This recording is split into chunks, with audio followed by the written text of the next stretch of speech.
ہمارا شمار اس بدقسمت قوم میں ہوتا ہے جو ان سیاستدانوں سے تابناک مستقبل کی امید لگائے بیٹھے ہیں جن کا خود کوئی ایمان نہیں۔ کل تک ایاک نعبد و ایاک نستعین سے شروع کرنے والے سیاستدان آج ہمیں یہ درس دیتے ہیں کہ ہم کسی اور پارٹی سے آپ کے بچوں کو بہتر مستقبل دے سکیں گے۔ پرویز خٹک اور محمود خان کل تک عمران خان کے لیے جان دینے کی دعویداری کرتے تھے، لیکن آج دیکھ لیں وہ سب ایک الگ پارٹی بنا چکے ہیں۔ ہمیں بیوقوف بنانے کے لیے یہ لوگ کیا کیا نہیں کرتے، لیکن ہم پھر بھی بیوقوف ہیں۔ ان لوگوں کی وجہ سے ہمارا ملک اس حالت پہ پہنچ چکا ہے کہ اب یہاں جینا مشکل ہے۔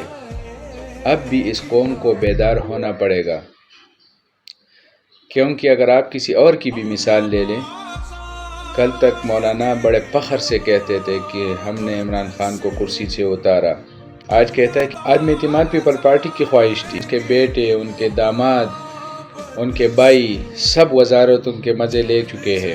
اب ان کو پتہ ہے کہ پاکستان کو ایک ایسی جگہ پہ پہنچایا ہے جہاں پر عوام دیوار سے لگے ہوئے ہیں۔ وہ کسی صورت ان کرپٹ ان دھوکہ بازوں کو قبول نہیں کریں گے، تو اب ایک اور طریقے سے قوم کو دھوکہ دے رہے ہیں۔ لیکن قوم نے اب جاگنا ہوگا، اب ایک بیدار قوم کا ثبوت دینا ہوگا کہ یہ سارے دھوکہ باز ان کے اپنے ہی اتحادی۔ ایمل ولی خان کی تقریر آپ کل کی اٹھا کر دیکھ لیں، قوم کو بیوقوف سمجھ کر یہ ہمارے اوپر حکمرانی کرتے ہیں۔ اب قوم کو جاگنا پڑے گا یار، کب تک اس ظلم کی چکی میں ہم پھنسے رہیں گے؟